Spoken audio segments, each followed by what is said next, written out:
Guys welcome back to my new video. तो आज के वीडियो में हम लोग बात करेंगे बिहार पुलिस के एग्ज़ाम के लिए किस तरह से तैयारी करनी है, क्या करना है, क्या पढ़ना है, क्या नहीं पढ़ना है, कौन से सब्जेक्ट से कौन से कोचिंग से स्टार्ट करें, अगर जीरो लेवल से तैयारी करनी है तो कैसे करें, कौन से सब्जेक्ट से किस तरह का क्वेश्चन होता है, ये कैसे जाने, ये सब कुछ तो आज के वीडियो में हम लोग यही सब बात करेंगे। तो आप लोग वीडियो के लास्ट तक बने रहिए ताकि सब कुछ आपको अच्छे से और आसानी से समझ आए। तो सबसे पहले बात करें इस एग्ज़ाम की, तो आपको पता है कि ये कंपटीशन है। आपको किस तरह से तैयारी करनी होगी, यह एक रणनीति जैसा होता है। अगर आप थोड़ा सा किसी भी काम के लिए पीछे होते हैं तो आपको पीछे छोड़ के बहुत सारे स्टूडेंट आगे निकल जाएंगे। तो इन चीज़ों को ध्यान रखना होगा कि कैसे तैयारी करना है, क्या पढ़ना है कि बेहतर कर पाएँ और जल्दी से रिजल्ट ला पाएँ। तो वीडियो के लास्ट तक बने रहिए ताकि सब कुछ आपको अच्छे से और आसानी से समझ आए। जैसा कि मैंने बताया कि ये एक कंपटीशन है। आप इस बात का ध्यान रखिए कि इतना ज़्यादा कंपटीशन हमारे यहाँ बढ़ गया है कि आपको थोड़ा सा भी छोटे से छोटा नौकरी करने के लिए बहुत सारे लोगों को ये पीछे करना होगा, बहुत सारे स्टूडेंट को पीछे करके तब जाके आपका सिलेक्शन हो पाएगा।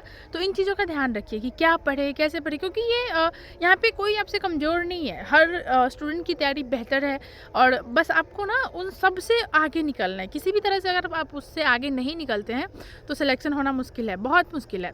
तो आपको ये ध्यान रखना होगा कि जो सब कर रहे हैं, जिस तरह से सबकी तैयारी है ना, आपकी तैयारी उससे बेहतर हो, उससे कहीं ज़्यादा बेहतर हो, तभी आपका सिलेक्शन हो पाएगा।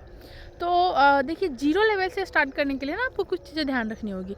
बहुत मुश्किल नहीं है, आप थोड़ा सा पढ़ के जैसा सबकी तैयारी है ना, आप वहाँ तक पहुँच सकते हैं। बस थोड़ा सा टफ़ है कि कैसे करना है, क्या पढ़ना है, इन चीज़ों को आप जान लीजिए। इसके माध्यम से आप बहुत बेहतर तैयारी अपना कर सकते हैं और आपका सिलेक्शन भी हो सकता है। क्योंकि जो लोग बहुत दिनों से तैयारी कर रहे हैं लेकिन जिनका ना स्टार्ट है, यानी कि जो बिल्कुल करंट स्टूडेंट है, उनका क्या होता है ना कि करंट स्टूडेंट का ज़्यादा जल्दी सिलेक्शन होता है, क्योंकि वो अभी बहुत कुछ इंस्टेंट पढ़े हैं, एग्ज़ाम दिए हैं ना, तो वो चीज़ें भूलते नहीं हैं। मतलब ज़्यादा टाइम नहीं लेते और तो उनका सिलेक्शन हो जाता है। अगर आप बीच में कुछ दिनों के लिए गैप कर देते हैं, कुछ दिनों में पढ़ना छोड़ देते हैं ना, तो इससे ये होगा कि आप चीज़ों को भूल जाएंगे, आपकी तैयारी थोड़ा सा ये होगा, तो आपको और मेहनत करना पड़ेगा। तो इन चीज़ों से बेहतर है कि आप अपनी तैयारी कंटिन्यू रखिए, लगातार रखिए। तो आपको जीरो लेवल से स्टार्ट करने के लिए, तैयारी अपने स्टार्ट करने के लिए कुछ चीज़ों को ध्यान रखना होगा कि पढ़ना कैसे। जैसे कौन सा बेहतर माध्यम होता है, ऑनलाइन पढ़ना या ऑफलाइन पढ़ना, टीचर कैसे सिलेक्ट करें। उसके बाद कुछ चीज़ें होती है, जैसे संसाधन आपको सीमित रखना होगा, क्या पढ़े क्या नहीं पढ़े, इन चीज़ों का ध्यान रखना होगा, तभी आपका सिलेक्शन हो पाएगा। क्योंकि बहुत कुछ इकट्ठा करके, बहुत सारे बुक को एक साथ पढ़ के आप सिलेक्शन नहीं ले सकते। बहुत सारा बुक पढ़ के कभी कोई सिलेक्शन नहीं ले पाता है।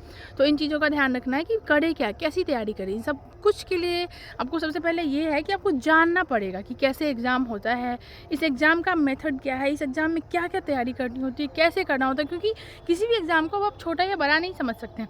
क्योंकि आप देख सकते हैं कि कोई भी एग्ज़ाम का कोई भी फॉर्म आता है ना, तो भीड़ उतनी ही होती है, चाहे वो यूपीएससी का एग्ज़ाम हो या कांस्टेबल का एग्ज़ाम हो, सब हर जगह कंपटीशन उतना ही मुश्किल है। तो आपको इस चीज़ों का ध्यान रखना होगा कि आप ये ना समझें कि छोटी सी नौकरी है तो कंपटीशन नहीं होगा। छोटी सी नौकरी पे कंपटीशन बहुत ज़्यादा होता है। तो आपको इन चीज़ों का ध्यान रखना होगा, बेहतर तैयारी करनी पड़ेगी, सबको पीछे छोड़ के तब आपको आगे आना होगा, तभी आपका सिलेक्शन हो पाएगा।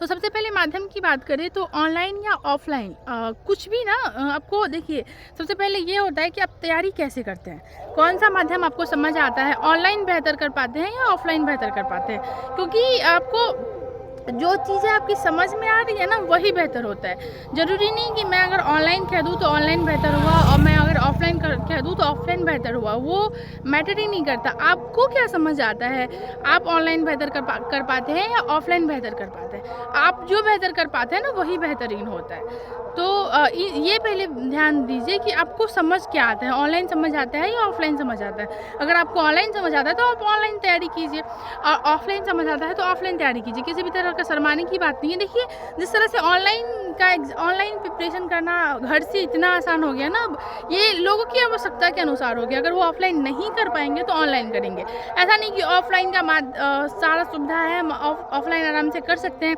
फिर भी ऑनलाइन क्लास करते हैं, ये ऐसा नहीं करना चाहिए लोगों को। ये एक इस तरह से बताया गया, इस तरह से ये ऑनलाइन सिस्टम बनाया गया ताकि आपको कोई प्रॉब्लम नहीं हो, आप असुविधा ना महसूस करें। तो ये आपके लिए एक सुविधा है। तो अगर आप ऑफलाइन ऑफलाइन बेहतर कर पा रहे हैं, ऑफलाइन बेहतर समझ पा रहे हैं, तो आप ऑफलाइन क्लास ज्वाइन कीजिए, ऑफलाइन जाइए। ऑफलाइन तैयारी करने से ना कुछ चीज़ें ऐसी है जो आपको बेहतर समझ में आएगी। जैसे ऑफलाइन में क्या होता है ना कि आपको कंपटीशन का माहौल बनता है। आपके जैसे बहुत सारे स्टूडेंट हैं जो तैयारी करने आते हैं, क्लास आते हैं, रोज़ आते हैं क्लास। आप ये देखिएगा कि कौन आपसे आगे जा रहा है, कौन आपसे पीछे जा रहा है, किसकी तैयारी आपसे बेहतर है, किसकी तैयारी आपसे बेहतर नहीं है। इन चीज़ों को अगर आप ध्यान में रखेंगे तो और बेहतर आपकी तैयारी हो पाएगी। कुछ चीज़ें ऐसी हैं जो आपको ध्यान में रख के तैयारी करनी होगी, तो इन सब चीज़ के लिए ना ऑफलाइन बेहतर होता है। तो आप देख लीजिए कि आपको कौन समझ आता है, आपके लिए कौन सा बेहतर है, तो उस तरह से आप वो चीज़ ज्वाइन कर लीजिए। और रही बात बुक की, तो देखिए बुक के लिए मैं आपको एक बात बताती हूँ, संसाधन सीमित रखना है, बहुत कुछ नहीं पढ़ लेना है। बहुत सारा बुक घर में इकट्ठा कर लेने से किसी को नौकरी नहीं हो जाती। इन चीज़ों का ध्यान रखिए कि आपको पढ़ना बहुत कम चीज़ है, और जिस चीज़ को पढ़ना है ना उसको बहुत अच्छे से पढ़ना है। इतने अच्छे से पढ़ना है कि जब तक भी सिलेक्शन नहीं हो बस उसी चीज़ को लगातार पढ़ते रहना है, लगातार पढ़ते रहना है। तो अगर बात करें बुक की, तो अगर आप किसी भी टीचर की हेल्प लेते हैं ना, कोई भी सर का, तो उस सर का आप फाउंडेशन बैच का जो नोट मिलता है आपको, सर जो नोट प्रोवाइड कराते हैं, जो भी जिस भी टीचर से आप पढ़ाई कर रहे हैं उनका नोट आप अच्छे से पढ़ लीजिए। फाउंडेशन बैच का जो नोट होता है ना, उस नोट को बेहतर तरीके से पढ़ लीजिए। हर एक लाइन को, एक एक बात को बहुत अच्छे से पढ़ लीजिए, समझ लीजिए, याद कर लीजिए। एक ये हुआ, इससे आपकी तैयारी बहुत बेहतर होगी। और इसके साथ साथ ना आप क्वेश्चन बैंक यानी कि प्रीवियस ईयर का जो क्वेश्चन है उसको देखिए। प्रीवियस ईयर का क्वेश्चन किस तरह से पूछा गया है, कौन सा टॉपिक बार बार रिपीट हो रहा है, कौन सा टॉपिक है जो थोड़ा सा मुश्किल है, जो आपको नहीं आता है, और कौन सा यही क्वेश्चन रिपीट हो रहा है, कौन सा टॉपिक रिपीट हो रहा है। ये सब देखने के लिए आपको ना प्रीवियस ईयर का क्वेश्चन जानना पड़ेगा। प्रीवियस ईयर से आपको ये पता चलेगा कि आपका तैयारी किस तरह से है, कैसे आप कितनी जल्दी कवर कर पाते हैं चीज़ों को, कितना बेहतर तरीके से क्वेश्चन समझ पाते हैं। इन सब चीज़ के लिए प्रीवियस ईयर का क्वेश्चन देखिए, और प्रीवियस ईयर के हर एक क्वेश्चन को बहुत अच्छे से, बहुत बेहतर तरीके से समझिए, अच्छे से पढ़िए, उस तरह से तैयारी कीजिए। और एक है सेट प्रैक्टिस। सेट प्रैक्टिस ना एक बहुत ही अच्छा चीज़ है जो आपके अंदर ये बताती है कि आपको आता कितना है, आप कितने चीज़ों को समझ पाते हैं, किस तरह से क्वेश्चन पूछा जाए कि आप समझ पाएंगे चीज़ों को। तो इन सब चीज़ के लिए सेट प्रैक्टिस बहुत ज़रूरी है। सेट प्रैक्टिस को आप इग्नोर नहीं कर सकते। सेट प्रैक्टिस एक ऐसा चीज़ है कि ये आपको कभी भी नुकसान नहीं पहुंचाएगा। जहाँ तक होगा ना ये आपके फ़ायदे की बात करेगा। आप इस सेट प्रैक्टिस के माध्यम से ये जान पाइएगा कि आपको कितना आता है, कौन से टॉपिक से आप क्या समझ पा रहे हैं, कौन से टॉपिक से क्वेश्चन पूछा जाए तो आप कर पाइएगा, नहीं कर पाइएगा, और क्या प्रॉब्लम होता है ना, ये सब कुछ मतलब एक एग्ज़ाम के व्यू से आप सेट बनाना स्टार्ट कीजिए। जैसे आप एग्ज़ाम में बैठे हुए हैं, हर एक क्वेश्चन को पूरे सीरियस होकर पढ़िए, क्या कह रहा है, क्या नहीं कह रहा है, क्या करना है, एग्जैक्ट इसका आंसर क्या देना है। एकदम जैसे आप एग्ज़ाम में बैठे हुए ना, कुछ इस तरह से ऐसी तैयारी होती है। किसी भी एग्ज़ाम की तैयारी ऐसी होती है। आप हल्के में ले रहे हैं, हाँ कहीं भी बैठे हुए सेट प्रैक्ट कर रहे हैं, क्वेश्चन बना रहे हैं, नहीं जो बन रहा है उसको छोड़ दे रहे हैं, तो इस तरह से तैयारी नहीं होती। आपको ना कुछ चीज़ें हैं जो सीरियस लेना होगा, उसको बेहतर तरीके से पढ़ना होगा, बेहतर जानना होगा, तभी आपका सिलेक्शन हो पाएगा। तो यही सब, अगर आप 0 लेवल से स्टार्ट करना चाहते हैं तो बस आप ये 3 चीज़ कीजिए। किसी भी टीचर का फाउंडेशन बैच का नोट पढ़िए, प्रीवियस ईयर का क्वेश्चन पढ़िए, सेट प्रैक्टिस कीजिए। इससे बेहतर, इससे ज़्यादा आपको कुछ नहीं करना है, बस इसी चीज़ को निरंतर करना है। कहते हैं ना, निरंतरता ही है जो आपको सफलता की ओर ले जाएगी। निरंतर आप प्रयास करते रहिए, निरंतर प्रयास करते रहिए। जब तक आपको सफलता नहीं मिल जाती है ना, तब तक आप उसी चीज़ को कंटिन्यू कीजिए, बस करते जाइए, करते जाइए। यकीन मानिए एक दिन आप सफलता के पास ज़रूर पहुंचिएगा, आपका सिलेक्शन ज़रूर होगा। क्योंकि अगर आप किसी भी चीज़ पर टाइम देते हैं ना, अपना 100% देते हैं, तो वो ऐसे व्यर्थ नहीं जाएगा। इस चीज़ का हमेशा ध्यान रखिए।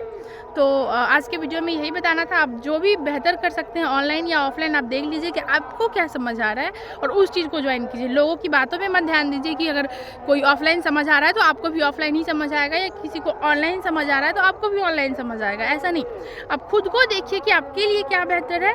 क्योंकि लोगों की बात अगर कीजिएगा तो वो दूसरे के लिए सही है, आपके लिए नहीं सही है। आपको सिलेक्शन पाना है तो आपको इस चीज़ पर ध्यान देना होगा कि आपके लिए क्या सही है। तो आज के लिए इतना ही, बाकी बात हम लोग अगले वीडियो में करेंगे। फिलहाल इतना ही।